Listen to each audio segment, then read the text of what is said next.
Yes. It's page Reish Ayin Dalet. Reish Ayin Dalet.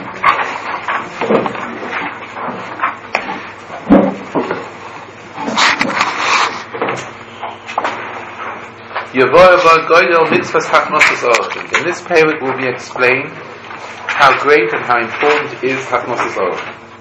All Mufacho Meinos Dechoinam Livrocha. Gemara in Sukkah. In 3 ways, Chesed is greater than Tzedakah. What are they? Tzedakah is only b'moma. Tzedakah is only with money. I know, you get into it quickly, you'll see. Gemilas chasodim bein megufa bein b'moma. Number 1. Number 2. Tzedakah is b'aniyim, gemilas chasodim bein aniyim bein ashirim. A chesed you can do for an oshir as well. Tzedakah is b'chaim. Gemilas chasodim bein l'chaim bein amesim. Meaning, Gemilas chasodim has certain minors over tzedakah. V'hinei, Mishnei Chalokim HaRishonim, in the first 2 sections, Dibarnu me'inyan Gemilas chasodim shebemoinad. Until now, we did a little bit about halva, giving a loan, and also about shmitas ksofim, that's money.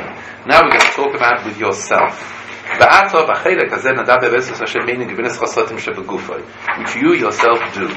That you must know. The Gemilas chasodim shebegufoi, Gemilas chasodim includes kol hadvorim she'odom meitiv lachaveiloi. All the possible ways the way a person can do good for somebody else. You take the trouble to host somebody, to look after somebody. It's Gemilas chasodim begufoi. V'hu hachnosas orchim. Why? The efforts which are made for guests, lekablon, to receive them, b'panim yafos, with an open face,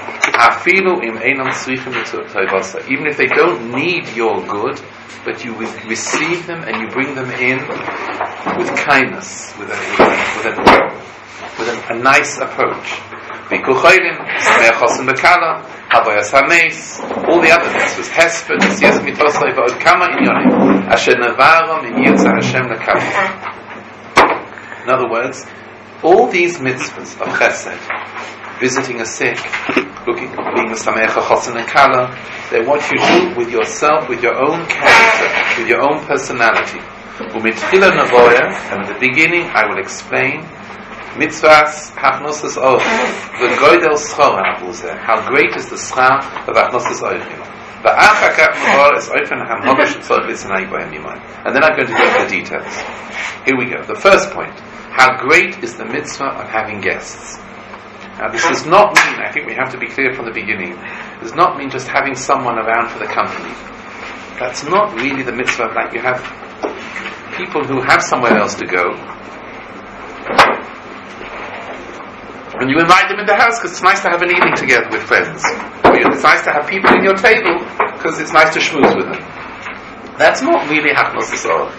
Real hachnosas orchim is when someone, it might be very nice, it might be a nice evening, it might be a nice Shabbos table, but hachnosas orchim is really with people who don't have anywhere to go. They need to stay somewhere, they're coming to town, and you put them up in your house because otherwise they'd have to go and stay somewhere else. So you're putting them up. That's the mitzvah. Someone who hasn't got anywhere to go for a meal. So you take them in for a meal. Not necessarily just inviting someone round as friends. It's not the meaning of hachnosas orchim. Now, kama chaviva mitzvah hachnosas orchim lifnei Hashem yisborach. It is very, very precious in front of Hashem. Very appealing. Very delightful. Why? Shenichtava parsha shlema b'Torah. There is a whole parsha in the Torah explaining Hamadaberes, meaning in Vayera, Avraham Avinu, the beginning of Vayera. The whole of the Perek is dealing with hachnosas orchim, Avraham Avinu with the 3 malachim. Hamaderes me'inyan hazeh. The parsha is specifically written to tell us the greatness of the mitzvah of hachnosas orchim, how to do it and what Avraham Avinu did. V'hila ois lonu, says the Chofetz Chaim, it's a sign. Shenischazek b'zeh. It's written so that we will be mechazek. Gam kein kol yemei chayenu. That's the reason for the parsha being there. And if we look carefully, in the Chumash. Straight after that, Kodesh Baruch Hu praises Avram. Avram, the great. Am I in your way? That's okay. Maybe I'll move over so you have more room. I'm sorry. Squash tomato. Make a bit more room. Okay. I'm sorry. Now, straight after that, we see Shetekev Acha Maisazu Shibech HaKodesh. The pasuk praises Avram. Avo sheyitzave es bonov gam kein sheyelech b'derech tzidkosav. Straight after the parsha of Hachnosas Orchim, Avram is praised that he will teach his children how to do Hachnosas Orchim. There's a praise straight after that. So you see in the Torah how great HaKadosh Baruch Hu regards the mitzvah that Avram did with Hachnosas Orchim. Let's go further. Isa b'Gemara. The Gemara says in Shabbos, Omar Rabbi Yochanan, Gedoyla Hachnosas Orchim kehashkomas beis hamidrash, like going to shul early. Why? V'Ravdimi midado Omar yoyse mehashkomas beis hamidrash. More than that. Why is that so? What's more? The answer is because you look after, in the Haggadah down here, we won't have to do it in depth. I'll explain to you what he says. When a person goes to shul early in the morning, you look after the needs of the Hashem, of the minyan. You look after the needs of Ruchnias. When you do Hachnosas Orchim, you look after the needs of people. Even more. Perhaps even more than a shul, because you look after the needs what people have, what they need. The question is, what comes first? It's like all these mitzvahs. If one is greater than the other, does that mean to say you should not get to shul in the morning early to look after guests? If someone else can do it for you, you should go to shul early in the morning. But if not, if there's no one else who can do the mitzvah, then you should, like Talmud Torah, Keneket Kulam. Talmud Torah is greater than the other mitzvahs. But if no one else is Levayas HaMeis, then you have to come to the mitzvah of being Malava the Meis. If no one else is burying the dead person, then you have. If someone else can do it, then you can sit and learn Torah. Similarly with Hashkamas Beis HaMidrash, you should get to shul learning. But if it means that someone is going to be left outside and not have a place to stay, because you ran to shul, it's more important maybe that you should look after the guests, according to Mabna Hador, than it is to get to shul learning, to look after the guests, if there's no one else who can do it. Yes. What about if they might have another place to stay, but you want to be able to do this mitzvah? I'm saying that this mitzvah is greater than... If there's no one else who can do it, in your house. No, right, why leave it for somebody else? If someone else in your house could look after the guest, then you go to shul early. But if not, then you should. Another neighbor that you could go to, let's say. No, then for you to do. Next, Oid Isa B'Gemara. Gedoyla Hachnosas Orchim yoyse mehakabalas b'nei hashchina. Hachnosas Orchim is greater than Kabbalas B'nei Hashchina. Why? Because Avraham Avinu said to Hashem, Im no matzasi chen beinecha al no tavo me'aladecha. Hashem, wait a minute. Please wait. I have to do a mitzvah. But he was talking to Hashem. Meaning, Shehinicha v'holach lekabel orchim. He left Hashem to go and do the mitzvah. V'omar lashchina sheyamtin. Please wait. V'lo yava ad sheyachzor. Please wait for me until I finish the mitzvah. What's behind this? It's very hard, this. He was talking to Hashem. There's no greater mitzvah. And listening to Hashem, he had a nevuah, ruach hakodesh. And he said to Hashem, please wait. I can't talk to you. I have a mitzvah to do. Anybody know the difference? What all the Mefarshim explained, the Raman, I think, the Achai, they all explained. Surely, talking to Hashem is greater than Kabbalas B'nei Hashchit, than Orchim. What's behind it? You know the Mefarshim on this? Something like, let's say you're in the middle of speaking to your boss, and like something in your job comes up, or your employees need help or something, and so in a second you run to help him, so the boss is going to be proud of you because you're doing everything that he wants, and like he's getting nachas from you. That's my good employee. Like that's my number one guy. Right, beautifully put. That's beautifully put. That's a beautiful idea. What you're saying. I had a little more than that, but what you're saying is a beautiful point. A little bit more than that. One is active and one is passive. Wait, that's what I'm davening, but let's say... You can't miss our Kriya Shema, but you could, if there's no one else, you could. If there's no one else, then you should do the mitzvah first. You can't miss that. You cannot miss our Kriya Shema. If there's no one else, you could. Yes, you could, if there's no one else. Often you could find someone, you could tell your children, someone in your house to look after them more, and then you go and daven. But the one second, the extra point, just to add on a little bit what Tig was saying. Active is better than passive. Another point. He was listening to Hashem. But the active mitzvah was worth more than in the conversation. The act of doing a mitzvah had more weight, active doing something, than just talking. Maisa is stronger than dibur. The action of performing the mitzvah had more weight. Next one. Gap, yes. But if it's for any other thing, like let's say you're learning Torah, you're always supposed to put davening first, right? No, Talmud Torah is connected kulam. If you can't do both at the same time, then Torah comes first. If you can't, maybe I should say it clearly. If you have two mitzvahs in front of you, and the other one's going to go away, and which one should you do? Do the mitzvah which will go away first, and do the other one later. 1 second. Except with Torah, with Talmud Torah connected kulam, that's better to do Torah first, in preference. Talmud Torah is connected kulam. Except for Havayas HaMeis. Havayas HaMeis, you can't leave a mace. But any other mitzvah, Talmud Torah, it comes first. If there's a choice, then always you should try and do the other mitzvah. But if it means you're mevatel your Torah completely, then Torah would come first. Yes.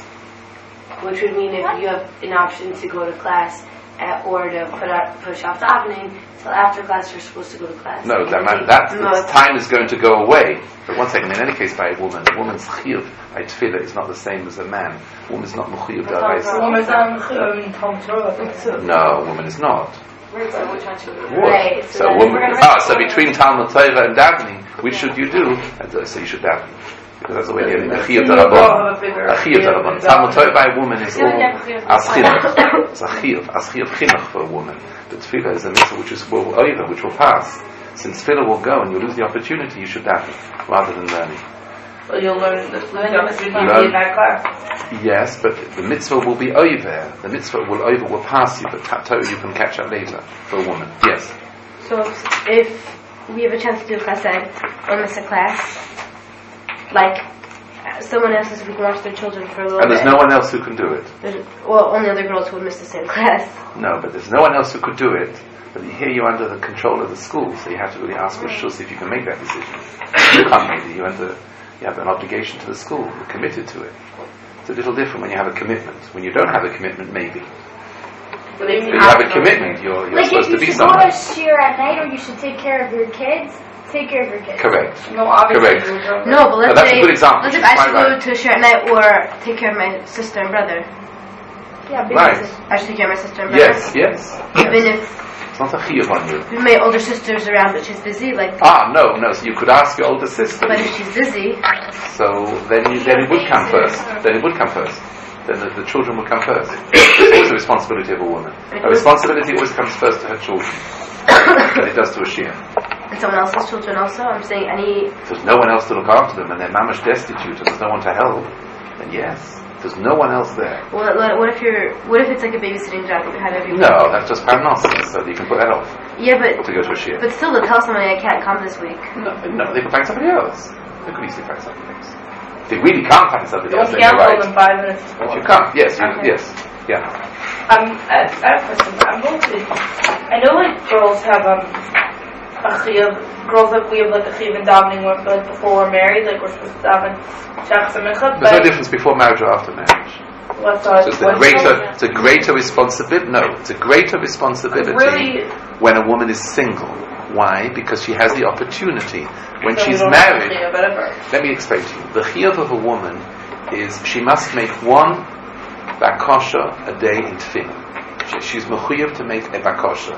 Rabbi Yaakov Kamenetsky used to say that if you say the bracha after Hamavi Shema, Shetagilein b'Soyosecha v'Darkeinu b'Mitzvosecha v'Yartivenu v'Avidei Chet v'Avidei Aveira, that's already enough. You've mekayim the mitzvah.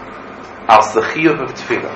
However, you must realize a woman who doesn't daven has a tremendous lack of connection between Odom and Mokai. It's like her whole connection is based on it. As chiyuv, she doesn't have a chiyuv. How come there are people who say that? I mean, I think that there are people who say that when a girl is single that she's required to daven. That's why, because she doesn't have responsibilities on her head. Does that mean she has a veil or she doesn't? I wouldn't say it's an aveira, it's just a midah. Like, Not in a Baywan head, because she hasn't been... my question is that when there's situations, let's say, where you're involved in something else, you really don't have time. But let's say you're doing chesed and you're watching someone else's kid, as if you were their mother, and you seriously don't have time to daven. Like, I would say like this. You can't. If you could daven mincha, but then you'll leave a bunch of screaming kids. Like, Yes. In that case, you're quite right. But you should know something, and I don't mean to say musa, but you should hear it clearly. Many women who have large families, and they have tremendous responsibilities. They get up a bit earlier, or when the children have gone to the school, they daven later. You're not mechuyev to daven this manner. You can daven later. They make time for tefillah. You're right. Sure. But you have to. A woman should find. It's a tragedy, I think. I can only tell you. I don't know how many times women have come up to me and said to me, I feel like a shmata. I feel like a shifcha in my house. I just clean, I wash, I bake, I do everything, all the jobs in the house, and I don't have any ruchnias. And it's always the same. I always turn around and say, you have to daven, because a woman who doesn't daven loses her ruchnias. She has to make time. If it's late at night, if it's early in the morning, when the children have gone to school. Obviously, a woman never tries to daven when the children are getting up in the morning. It's not to make the time. Daven at 9 o'clock, 10 o'clock. I'm saying, if she, let's say, she misses shach for the mincha, but she davens bar. I'm just saying, for a woman daven. But she should organise this. For a girl who's being put, first of all, into that situation, it's yes, hard you're quite right. You're quite right. You're quite right. Chiyuv of tefillah, she has, as I said, one bakosha, one tefillah. So as long as she makes one bakosha a day, then. Yes, but you should know something. I mean, maybe I shouldn't tell you this, but you should be aware that Aryeh, the son of the Chofetz Chaim, used to say that his mother never davened. She never had time. Why did the Chofetz Chaim? She said one bakosha, no, she didn't have time. But in those times, there was no washing machine, there was no Kenwood, there was no dryer, there was no nothing. It's different in our times. Definitely. In her times, what he said, Rabbi Yaakov Kamenetsky was talking about our time, he said, yes, a woman should, al schiyuv, only has a chiyuv of one tefillah, one bakosha. But I'm adding on to that, it's a tragedy if she doesn't take it further, because she'll lose out. A woman has to daven for her family, daven for her husband, daven for her children, daven for parnasa. You're right. You're quite right. You're quite right. Yeah. It would be the same for a girl. Yes. Who has all? Yes. Let's go on. Where are we up to? It is one of the mitzvahs that a person has peiros ba'olam hazeh. That's what we say every morning in Eilu Devarim. You have a certain reward. Let's put it very, very bluntly. For a mitzvah, there's 100 marks. Say 100 marks. 20 marks you get in Olam Hazeh. 80 are kept in Olam Haba. Right? There's a keren kept. There's a main store because you did that mitzvah by Olam Haba. The reward in Olam Haba for doing Hachnosas Arachim is so great. But there is peiros. There is peiros for something which you get in Olam Hazeh. Peiros.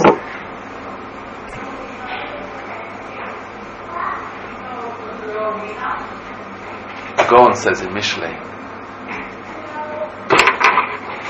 I think he brings it here. Ken. Just turn over. Reisha in Ches. You see about 8 lines up from the bottom. Imru Tzadik Ki Tov. Imru Tzadik Ki Tov. Ki Pri Ma'alei Lehem Yochelu.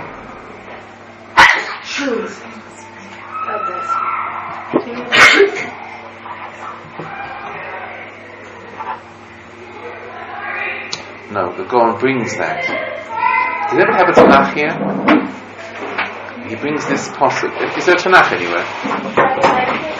Is there a Tanakh? Torah Nevi'im Ksuvim. Look on the shelves up there.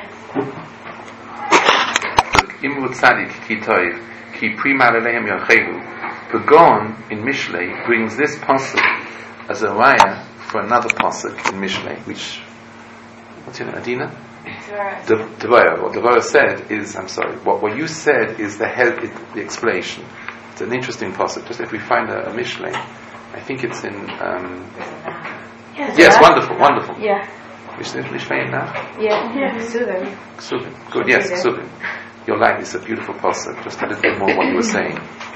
Wonderful. Take that, this pasuk, Yud Gimel, Mishlei. No. The wrong. Oh. The other nach. Aleph and Bet. Is there another one? Is there another one? Tzadik ki toiv, ki primal alehem yochelu. Tzadik is toiv. He eats his good. Meaning he eats his good. Tzadik eats his good. So the pasuk says, I think it's Yud Gimel in Mishlei. Take it down, ladies. It's a beautiful pasuk. Yud Gimel pasuk Aleph in Mishlei. Oh, look at this. Write this pasuk. Yud Gimel base. Yud Gimel base in Mishlei. Mipri pi ish yochal tov. That's all you need. Mipri pi ish yochal tov. Mipri again. Mipri pi ish yochal tov. Explain. What does that mean? The Gaon says, translation is, from the fruit of his mouth a man eats good. Says the Vilna Gaon, an ish tov eats from the benefit of his pi tov. From his pi tov he eats good. Meaning, Devour, what you were saying? Explain therefore what you were saying. What are you eating from in Olam Hazeh? Anybody? You get the point? Mi pri pi ish yochal tov. Tamar, what does it mean? Mi pri pi ish yochal tov. It means that from what he says from the Torah, what he speaks, he's going to receive reward in it. That's the point. That's the Nakuda. From the fruit of what you say, that's the payros in Olam Hazeh. Mi pri pi ish yochal tov. From the benefit of what you said. Like other people follow what you say. No, just what he said. So you ask me, what's the payros in Olam Hazeh? Payros in Olam Hazeh, talking nicely. How's that different? I'll show you. A man brings someone in his house and does the mitzvah of Achnos Orchim. He gives him a bed.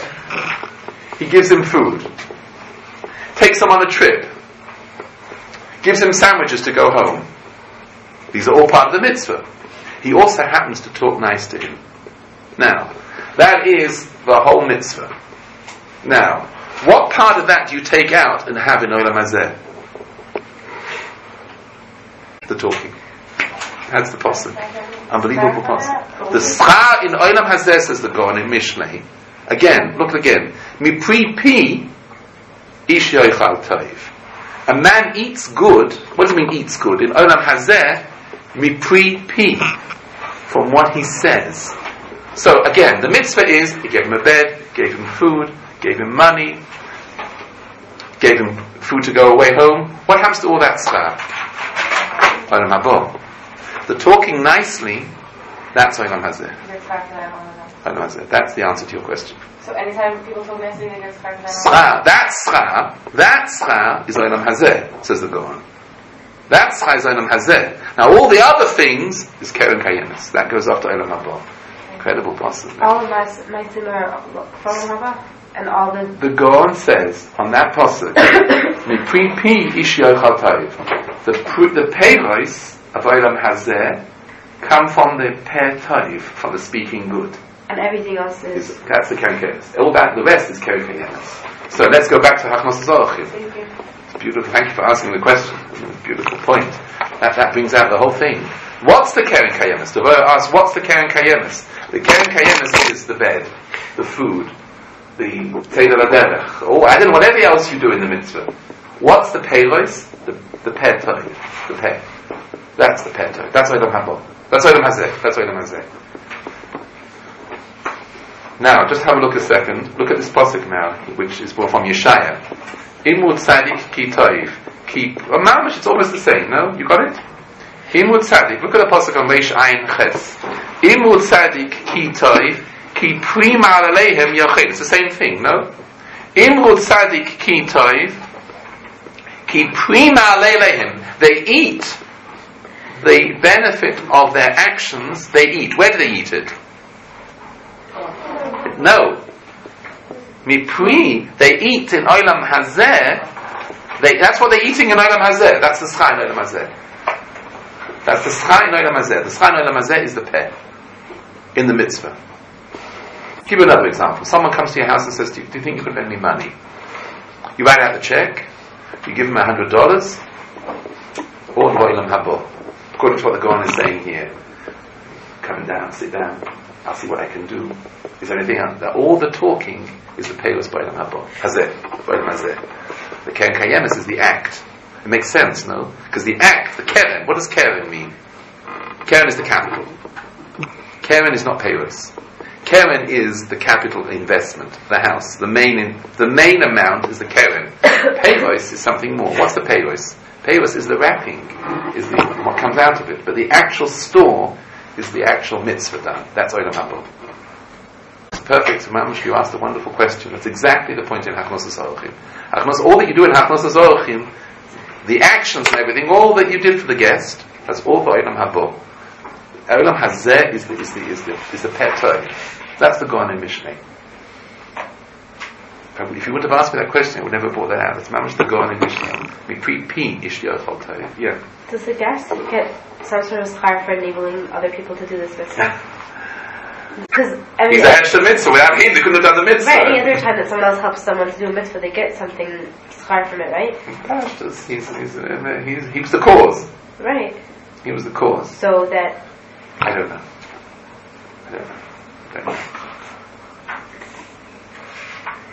Let me just tell you something. It's very upsetting. It upsets me terribly. I go to America, go around different houses. I travel a tremendous amount in America. One night here, one night there, one night here. There's an awful thing which you see in some houses, which you should know. The lady of the house does almost nothing. The girl makes the bed. The maid makes the meal. She does the package to send me off. You can never see the lady of the house in some houses you go into. She's such a wealthy home and everything. The lady actually does nothing.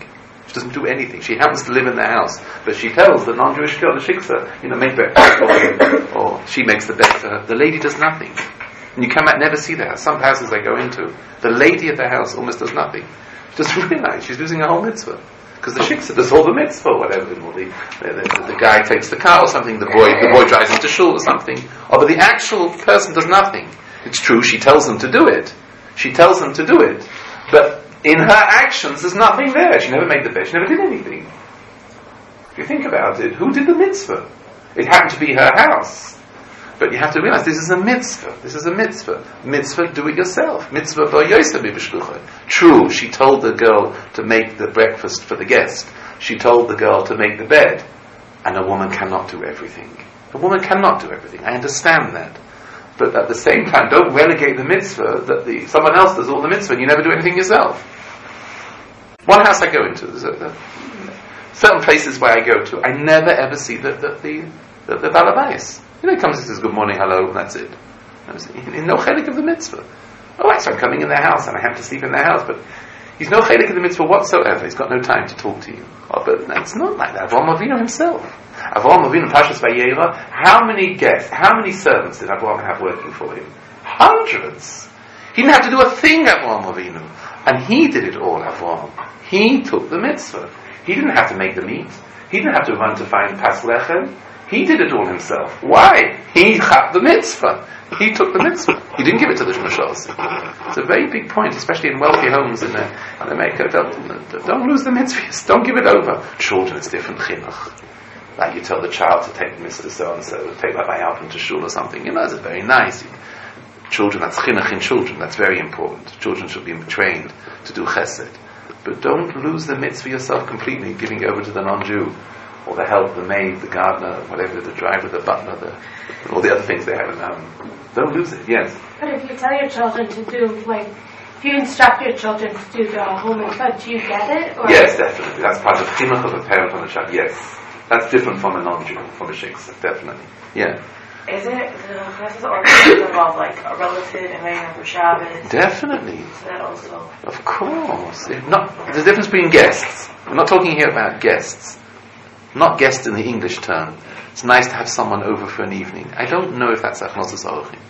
Because they have food at home. They have everything at home. It's just nice company. I don't know if that's Achnosas Orchim. I always have that problem. What if, like, let's say they're not a firm relative, that, like, Shabbos at their house is not... Then it is. Then you're giving them something that they don't have. But if you're talking about just having, it's nice to sit at the table with somebody, I don't know if that's Achnosas Orchim. It is Hachnosas Orchim for a seminary girl who it's out Shabbos and she has nowhere to go. That's Hachnosas Orchim, just no. But if they're giving food in the seminary, so instead of having in the seminary, you invite her over, but maybe it is. You're giving her more because she doesn't have a Shabbos atmosphere. Maybe it is, but it's a fine line. Do you understand what I mean? It's not always Hachnosas Orchim. You have to know. Sometimes it's not. Hachnosas Orchim is a guest. I have to tell you, my father, Oliver Sholem, my father always used to send me in shul, pick up the strays in shul on Shabbos. He used to send me. I had a job to pick up the strays, like people in shul who were standing at the back of the shul waiting.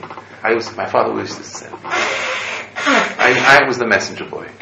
My father said, please come back to our house for Shabbos. I was the one who went, just go and ask him over there. Go and ask him to bring you back to the house. Always. So much fun. Well, my father used to send me. I remember he used to pick up. There used to be a guy who came to our table. It was a mamash, a tramp. He was a person who had used to come to the table. He used to come about like half an hour after we're eating. Everything was just being cleared away, and he used to sit down. We're finished already. Sat at the table. Sat at the things. There's no more chicken. No more chicken. More chicken. I really like jam. He used to say things at the table like, I miss having jam. Some jam or something. That's Hachnosas Orchim. We once, I remember one Seder night, it was incredible. One Seder night we started Kiddush. And we said, Halach Ma'anya. Kol ditzrich, yesei v'yeichal. There was a knock on the door. We said the words. I remember. Kol ditzrich. Anybody who needs. Yesei v'yeichel. I remember. Marky. His name was Marky. Marky knocked on the door. Marky appeared at the end. Kol ditzrich. I remember my sister turned around to me and said, Kol ditzrich. And Marky came at the door. He used to sit there and he used to. I remember we once had a Seder night. And at the back of the shul, Seder night, you always invite people. And then at the back of the shul, my father said, ask those people. There were a German professor from Dusseldorf with his wife who'd never ever seen a Leila Seder before. Never. Jewish people from Germany. He was a professor. Dusseldorf is a city in Germany. And they came to our house for Leila Seder. I remember he was a professor in the university. I came from a place called Birmingham. Birmingham in England is in the centre of England. It's a big university town. So they were there in the university and they knew it was Leila Seder, Pesach, so they came to shul. I remember they came to our table. They never in their life seen Ahavat, Chesed, Matzah, anything. That's Hachnosas Orchim. But you have to know. I don't know. I'm not paskening a halacha, but you have to know the difference between guests and guests in the English term and Orchim. It's not always Hachnosas Orchim. Yeah. A lot of times I feel like I want to do Hachnosas Orchim and people tell me that it's not the right thing to invite people who needs a place. If let's say I'm a mother and I want to invite people over, let's say even if my husband were just to pick up anybody, sure, people have told me you can't just take anyone in your house. Hashem doesn't want you to be doing that. If somebody's this homeless, dirty person, you have to be careful. You're quite right. Then, for example, with girls, you can't invite Bachrim sitting in the table. I never have. No, I'm not talking about Bachrim. I'm talking about people who might be dangerous. The people who might be a negative influence on your children. For example, we saw there was a homeless woman, and she was crying, and it was Shabbos. When she wasn't crying, she looked like whatever, and very, very skinny, right. She was, and we started talking about what's wrong or whatever. She was saying how she doesn't have any family or anything. She was in spot, and we're going to bring her back. I know this is different because it's not our house. So, but let's say it was our house, okay? So, we said, okay, you can come back for Shalosh Shidduchos. She looked like literally she was starving. So, then there was something wrong with her anyway. So, she ended up not wanting to come. It was a whole thing. She ended up being no, I just need to stay here near the graveyard. It was really weird. Whatever. So, we didn't end up bringing her. But the woman of the house was are you crazy that you even thought to bring her home? Now, let me explain to you. That comes up very often. It's a chazal. Write down this chazal. Kabdeu v'chashdeu.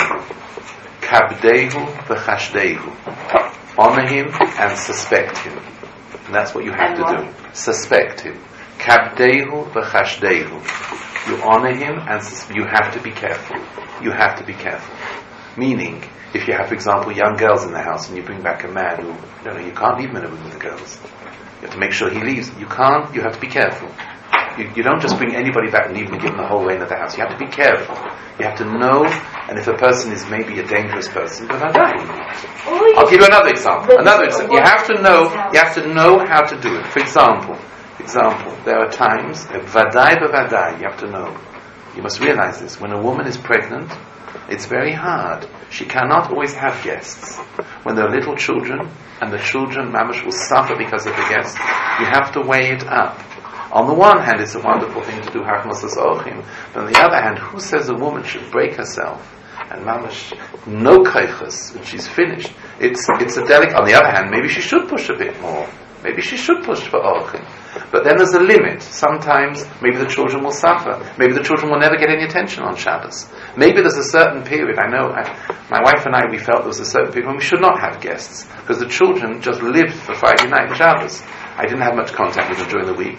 So Shabbos is a time when the children rely on it, and they tell the Divrei Torah, and if a guest is there, some guests come to the table, they monopolize the whole table, and the children feel very bad about it. On the one hand, there's a chinuch for children to realize.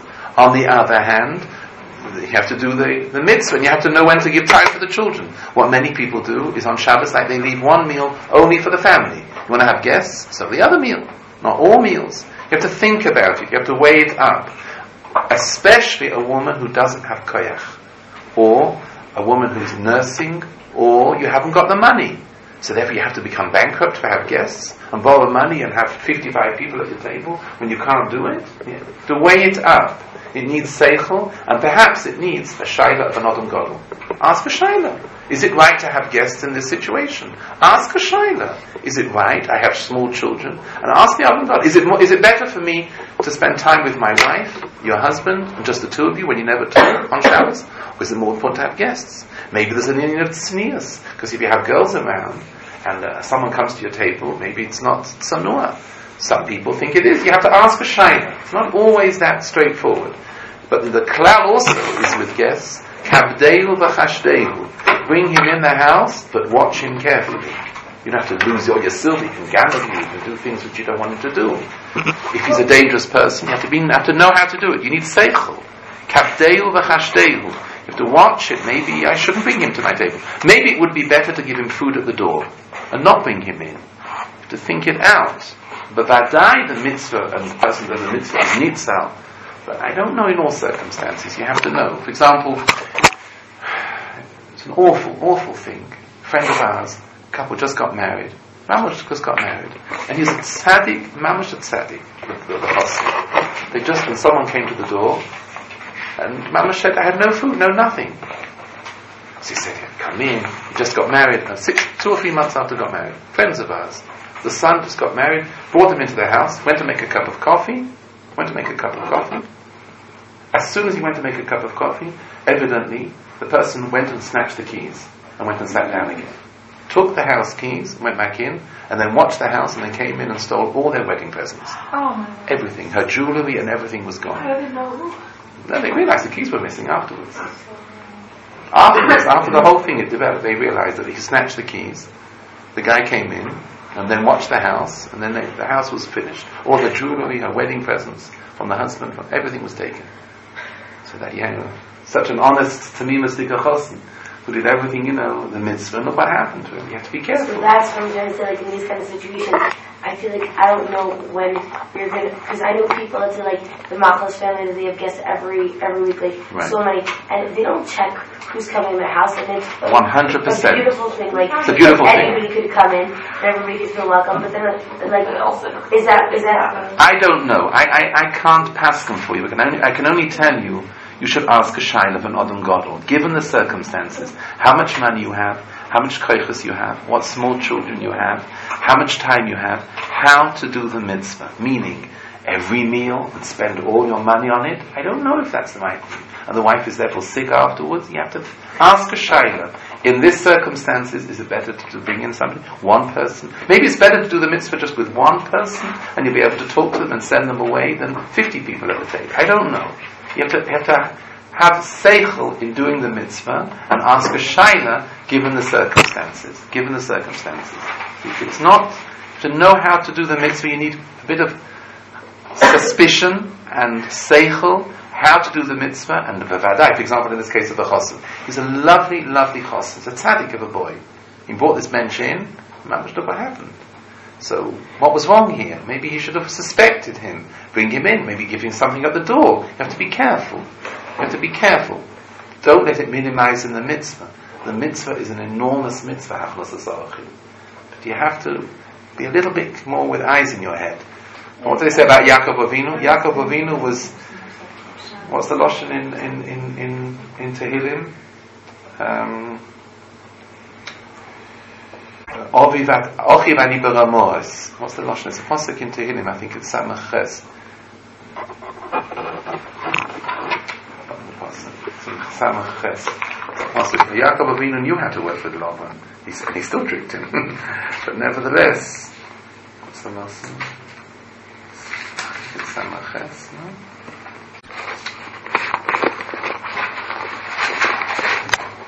The mitzvah for you. You have to know sometimes it's not, you can't do it. You have to know how to do the mitzvah. Maybe it's better. For example, my wife says she sometimes has not got koyach to do it. So she takes it upon herself, which I think is a beautiful thing, to always bake cakes for Yad Eliezer or other things, and she gives out food. She finds it sometimes easier just to give out food and maybe not bringing people in. She finds that she can do that. She can't always have guests at the table. And is that also it's a great chesed. It's a great chesed. I'll be honest with you. I'll tell you something private as well, something which I think is very important. My mother is an almona living in Netanya. So my mother comes to our house occasionally. It's not kedai for me always to have guests when my mother's there, because I have to give time to my mother. So I need to talk to her. She sits at the table, I have to give time to her. So if I have guests at the table, she would feel an outcast. And it's my mother. So there's a bit of a cheshbon here. There's another guest who comes to our table very, very often. He's a man who's single, who's divorced, who has a very, very lonely time. A very lonely time. So we took it upon ourselves, my wife and I, that any time he calls up, we'll say yes to him. At any time. So the family know when he comes to the table, he takes over the whole table. Children cannot tell it about Torah. Tells my wife what to do.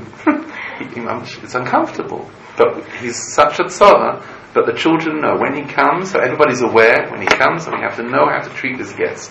I can't have him every week, because the children will get angry. And there are other guests sometimes. You follow what I'm saying? You have to sometimes work it out, sometimes. One meal, I find personally with my children, it's very important that I give them at least like one meal that they're by themselves. They can tell me things, they can sing, they can do whatever they want, so they don't feel left out. On the other hand, children have to see guests as well. It's very important for children to see Achnos HaSalkim. Children only see they're the only ones at the table. It's terrible. Children never realize about the mitzvah of Achnos HaSalkim. So you have to play it along. You have to think it out with your husband, how to do it and what to do. Yeah. Is it Achnos HaSalkim, like if you're inviting a grandmother over, like, and she'll have Shabbos herself, like, in my case, I know my mother's an almona. Right, so of course, definitely. She doesn't have a Shabbos. Of course. Like, they're going to be by themselves. But that's Achnos HaSalkim completely. You're bringing in a parent, you're bringing in a grandmother. She doesn't have anywhere to go. Right. Of course it's Achnos HaSalkim. Yeah, someone in need. Right. That's not guests. They need so someone. Guests would be like, I don't know, like a friend? Like yes. A friend you're inviting for the afternoon? Right. I don't know if that's Achnos HaSalkim. I don't know if you could call that. I don't know. I don't think it is. She has a meal at home. She doesn't have to come to you, and she has somewhere to go. So it's nice. It's good for you. I don't think it's a mitzvah. Pretty much if they're lonely and Right. You have to know, and you have to weigh it up. It needs thinking out, and it needs a shaila. You need to ask advice as well. How to do it, and is this the right way to do it? Might be tznius, might be pritzas, might be, to think it out. But often, in the external way, to be exceptionally warm and open. Look, there's the Schayin Olam Hazeh. Schayin Olam Hazeh is how you approach it. Turn around to a person and say, I'd love to be able to have you over, but, to know how to answer. In the answer is very important. That's the pet. And even if you have to refuse, you have to know how to refuse. You can't just turn around and say, "Person, sorry, you're not wanted here." Yeah.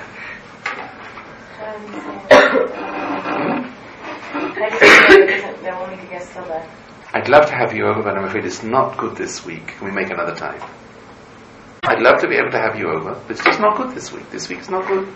Another time. A lot of people say, like, I would love to have you over, but, like, can I give you a reach? Yes, that's fine. It's the same thing. And you have to understand. You have to understand. Sometimes it's not. Do you know how many things? And you, the guest, at the moment you're probably the guest. You, the guest, have to have seichel and realize if it's not good, it's not good. Don't nudge. It's important for the guest to realize that as well. Don't overload the host. Also, there's an Indian of that as well. The guest has to behave like a guest, and the host has to behave like a host. It works both ways as well. And if they don't behave like a guest, you still have to behave like a host. You have to know how to treat them as well. But okay, let's go on a little bit. Where are we up to? Where are we? V'chein at the top. V'chein, top of Reish Ayin Zayin. V'chein yesa hamalas hatovus she'odam zeicha al yidei deveikusoi b'midas hachesed. And similarly, with other qualities which a person receives because of his deveikus chesed. Ki hi gam kein bichlal gemilas chasodim. What does he mean? He explains. Look carefully, ladies. You ever thought about this? Nisuei Rivka le Yitzchak. How did the shidduch come about between Rivka and Yitzchak? The only way it came about, Hashem asher hu gadol ha'etzav v'rabu alila. The whole plan of Eliezer, how to find a wife for Yitzchak. Sheyavai hasiba adidei shekirvos atzma l'reach.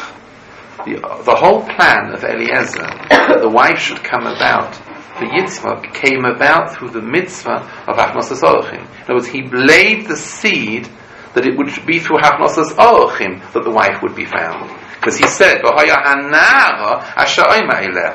other words, I'm going to put in her way the mitzvah of Hachnosas Orachim, and let's see how she picks that up. How she picks up the thread. That will be the proof. So you see how great it is. Because he laid the trap that she should fall into the trap of Hachnosas Orachim. And that would be the way of finding a shidduch. So you see how great Hachnosas Orachim is. Without Hachnosas Orachim, Rivka would never become the wife of Yitzchak. That was the method he used. Why did he use that method? Because how great is the mitzvah of Hachnosas Orachim? Chaim Vital brings out a little bit more than that. A little bit more than that. But Chaim Vital goes a little bit further. When you make a shidduch, you have to know what's suitable in which house. Find a shidduch for Yitzchak, it's Hachnosas Orachim. Why? Because the house where he came from was all Hachnosas Orachim. So that's an idea of if you ever want to make a shidduch with two people, you have to know what does he appreciate and what does she appreciate. You have to know when you make it. The shidduch means, what has he seen in his house? So she will like that, because he's seen that and she does that. That's how a shidduch. Yitzchak, that's the way how Yitzchak was brought up. So Rivka matched that. That's a little bit more depth behind it. Yeah. What's the quote that says that unfortunate is a person who marries somebody from their own town? Is this some kind of idea? Ken. What's the quote? No, that's like because they're both grown up with the same. Yes, the same ideals. You're right. I can't remember the actual chazan. Right, but it's the same concept. Yes, exactly. That's a little bit more behind it. But let's not diminish what the Chofetz Chaim is saying. The Chofetz Chaim is saying clearly, it's through the mitzvah of Hachnosas Orachim that she became a Kala. Look at Rashi. She's right to be Gemeles Chasodim. Mikol ze anu lemeidim. Lekama manas yochol odom nava alidei kiyum hamitzvah zu. Look how great a person can climb with a leiv toiv karoi. A person can become a tzaddik and grow with a leiv toiv through the mitzvah of Hachnosas Orachim. U'kamosh shahaya b'meiser de Rivka. Look. He laid the trap of Hachnosas Orachim. Now, what did she do with that? Shehi hoisifa bekama devarim al bakoshosai. In other words, he tested her with a mitzvah Hachnosas Orachim. She picked it up, mamash, with a truck. She picked it up and ran with the idea. She followed it through all the way. In other words, she proved herself by all that she did over and above what he had asked. Ein Shom Bekor. You know what I'm talking about? Like, she did much more than he asked. She picked up the point and went much further with it. So you see how great she was. Gam Zoicha Avo Mitzvah Zu Im Hu Muruz Abona Levonim. Also, a person, Chazal explained, if a person does the mitzvah of Moses Orchim, you have children. It's a schus to having children.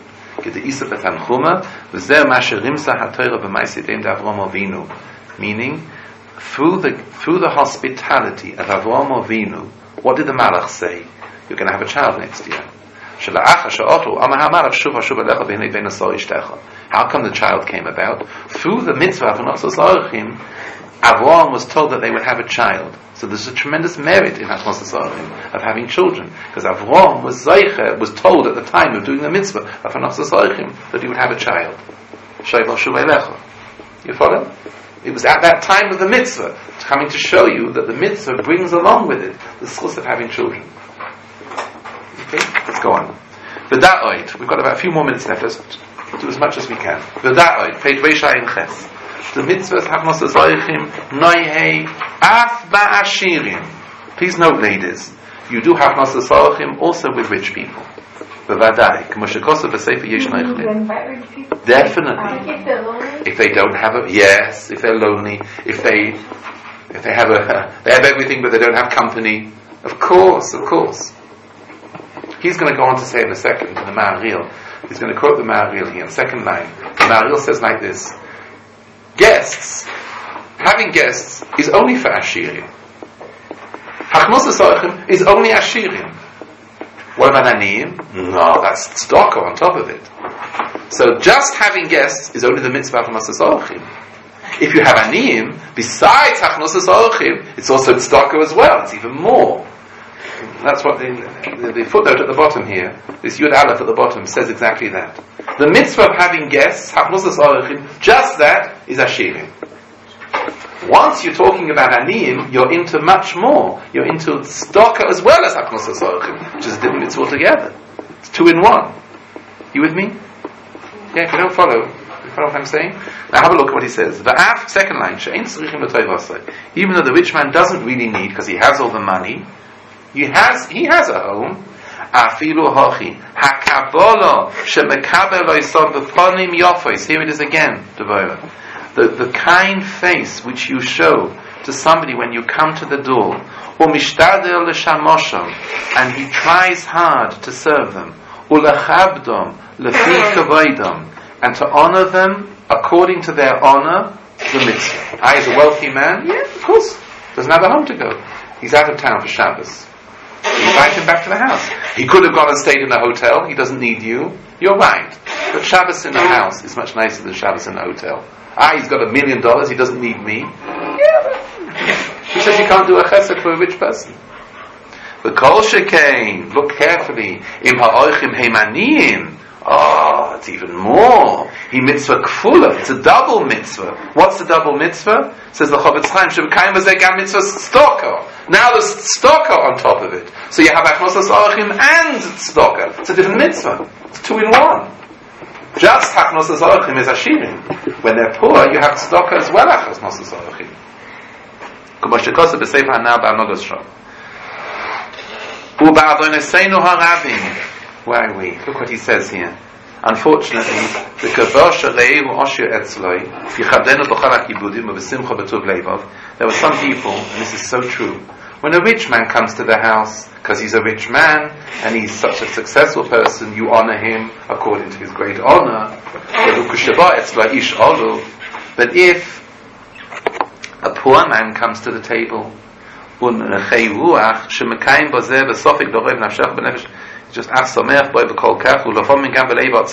he's upset because he's a poor man. Who wants a poor man at the table? So the rich man gets the mitzvah because he's such an important person. And the poor man comes to the table and you just, I say, just give him a piece of bread and keep him quiet. With honor, with poor man, what's the difference with a poor man or a rich man? You give the same honor to both. It's important to show to both. Wish you better.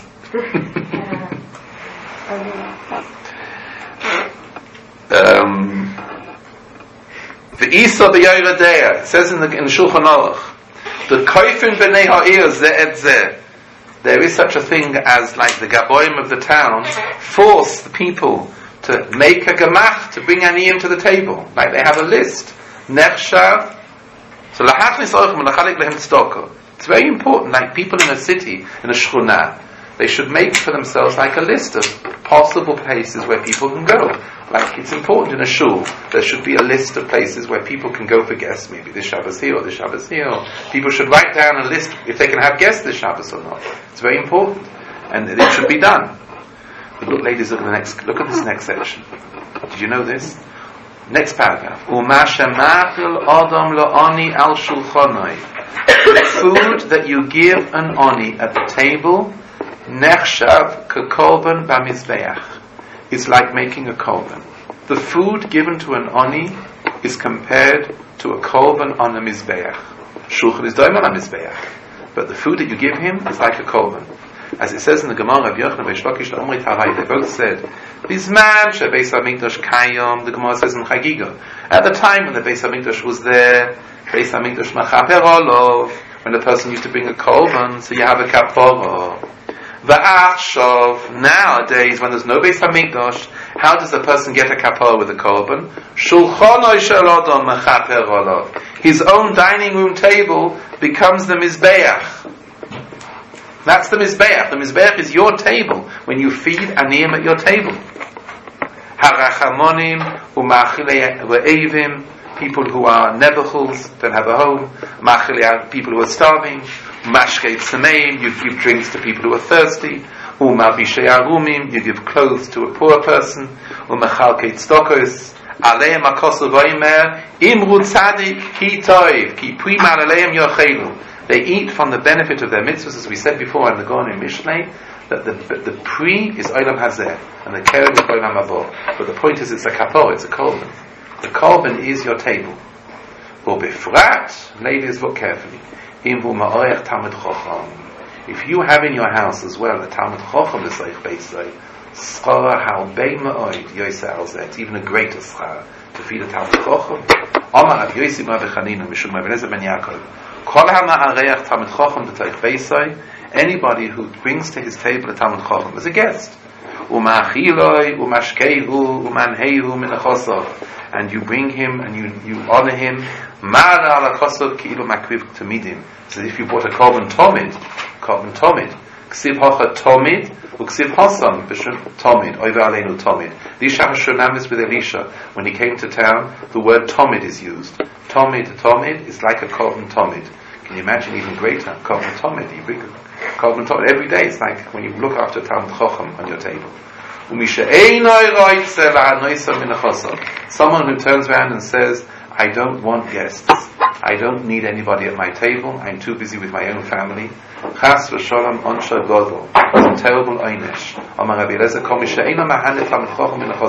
Anybody who turns around and says, I don't need that rabbi at my table, ein loy bracha, gets no bracha. It's a tremendous schar to have at your table Talmud Chacham, somebody who sits at the table, who's a guest, even greater. Korban tomid. That was the great thing about the Isha Hashunamis. The Isha Hashunamis brought Elisha to the table. What did she do? What did she do? What did she give him? No. What did she give him? She gave him a mita, a shulchan, a kisei, and a ner. That's what she made. She made a little aliyas, kir katana. Aliyas kir katana is a small attic. She made a little attic. Aliyas kir katana. She made a little attic. And in the attic she put a mita, a shulchan, a kisei, and a ner. Moshe Tehois. Mishkan. She made a mishkan for him. It wasn't Stam what she did. She made a mishkan for him. Was it? Elisha Hashunamis. And she made a mishkan for him. She invited Elisha and she made a permanent home for him. This is his home. Whenever Elisha comes to town, he'll stay with us. He'll stay with us. That, ladies, is the reason why the Haftorah of Pashas Vayera is always the Isha Hashunamis. Because just like Avraham Avinu, so the Isha Hashanam is with her husband. But she went further. She made for him a room. This is your room. And Aliyas Kir Ketana. She made an attic and said, this is your place whenever you come by. She never had any children. And then she had a child in the schus of the mitzvah of Achmas Zorachim. That's the connection Chazal say between Pashas Avraham with the Orachim and the Isha Shonamis with the child as well as she had. Yeah. What about a lot of people have different things to say when you're Rishon or Rishon? Right, exactly. That's what I'm saying. You have to ask a Shaila. Shana Rishayna. Also, there are different times in the family when it's too hard. And you have to ask a Shaila. Don't just think of yourself. Mitzad Sheni, sometimes a husband and wife have to have time together, talking. My daughter just recently went to a house. She went somewhere for a house, and she said she felt very, very uncomfortable sitting at the table with a young couple. She was very uncomfortable sitting at the table. Because a young couple just married, they want to be together. Mitzad Sheni, a young couple should not just think of themselves. A young couple never have guests, so what do they have to do?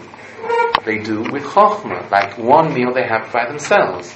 And another meal they decide our table is for other people. So they have time for themselves and they have time for guests. You have to work it through. On the other hand, the young couple are very wrong if they make a guest feel uncomfortable. It's very wrong. Sometimes you can go to a table and a young couple just talk to themselves and there's a guest sitting there. Sometimes people even say that you need to, in the first year, you need to build your table. But it's not true. That's what I'm saying. You have to have a little bit to know how to do it. If you are a young couple and you're married for a month, and there's a guest, what's about the mitzvah of Achmas Zorachim? So that meal, or that time when the guest is there, you're not a young couple. You have to remember there's a guest at the table and behave looking after the guests. It's very embarrassing sometimes. You go to a table of a young couple, and the young couple are just interested in them. This is Selah Derech. When the guests come to the table, you look after the guest. And you have to know at times you have to be able to be by yourselves. Maybe for seminary students it's inappropriate because it's sneeze, but it could be, but then I personally feel the oil is on the host, not on the guests. They're coming into your house. So supposing you're a young couple with your husband, you're a young couple. Now you have to know there has to be a possibility of having guests at the table. So you have to create a situation where guests will not feel uncomfortable. And you don't just live for yourselves and the two of you together. Your interest is in the guest, because there's a guest at the table. I always feel the oil is not on the guest. The guest is the stranger. The guest is the Dover Sheba Mitzvah. So the host is doing the work. You have to do it properly. I remember as a bocher when I used to go to I didn't get married so early. I used to get to people's houses for Shabbos. I was out away from home. Sometimes I felt terribly uncomfortable. I thought they were wrong. I thought they should have done it in a better way. If I'm coming to your table, so I'm your guest. I'm trying my best not to be a gooseberry, not to get in the way, but you have to know how, if they're the guest, you have to give time to the guest. It's the responsibility of the host, not the responsibility of the guest. I think it's more on them, how to do it, when to do it, and to do it in a way that the guest will feel comfortable. I have to go.